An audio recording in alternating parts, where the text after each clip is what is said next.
Cela faisait maintenant 10 heures qu'Edvard travaillait sans relâche au fond des volcans de la Terre de Feu. Dès l'aube, il actionnait les soufflets, apportait du charbon dans les brasiers, ou encore martelait de toutes ses forces sur des barres de fer rougeoyant sous l'effet de la chaleur, afin de les transformer en épées, haches, flèches ou toute autre sorte d'outils destinés au combat.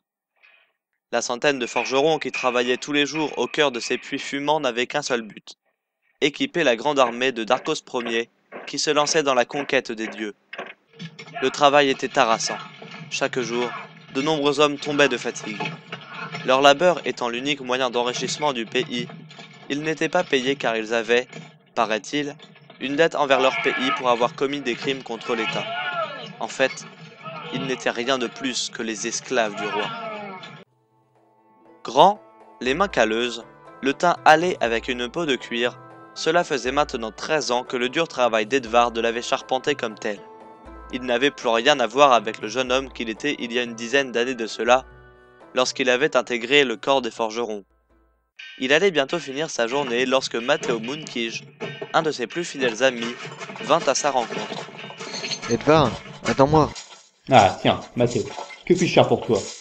C'est plutôt à moi de te faire quelque chose pour toi, ou du moins de te faire une proposition. Dans ce cas, je t'écoute.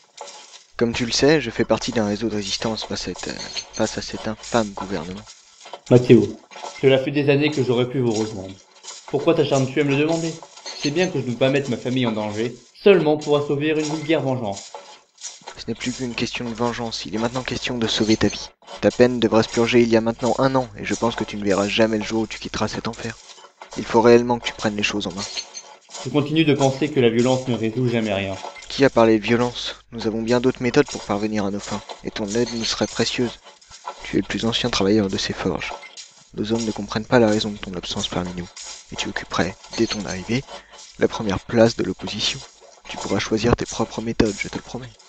Puisque tu insistes, je t'accompagnerai lors de la prochaine réunion, mais ne compte pas sur moi pour te donner ma réponse immédiatement. J'ai besoin de réfléchir. Merci. Dans ce cas, suis-moi. Les dissidents ont l'habitude de se retrouver avant de rentrer chez eux. Edvard suivit donc son ami parmi les gravats, la poussière des volcans et les morceaux de ferraille qui parsemaient le sol. Ils ne montèrent pas vers la sortie du volcan comme les autres, mais au contraire, ils s'enfoncèrent plus dans les profondeurs de la terre, là où la chaleur, les cendres et la puanteur étaient maîtresses.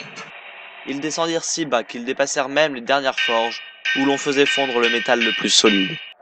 Ces lieux étaient strictement interdits à cause des dangers volcaniques, mais pour les insurgés, la fraude de cette simple règle n'était qu'un avant-goût de la grande révolte qu'ils allaient provoquer.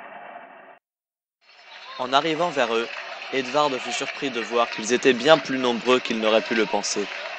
Il reconnaissait la plupart des visages, mais beaucoup l'étonnèrent d'être présents.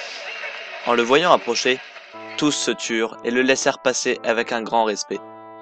Edvard ne comprit pas la cause de cette admiration qu'ils pouvaient percevoir dans leurs yeux.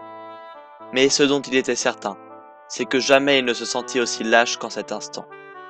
Il se sentait indigne de tant d'estime. Il aurait mieux compris qu'on lui crache dessus ou qu'on l'insulte de ne pas avoir été des leurs depuis le début. Il comprit soudain quelle était sa place. Sa place était à la tête de cette cinquantaine de rebelles. Son avenir avait toujours été tracé. Il n'aurait jamais dû se résigner sur son sort, en travaillant durement, sans chercher à améliorer sa situation.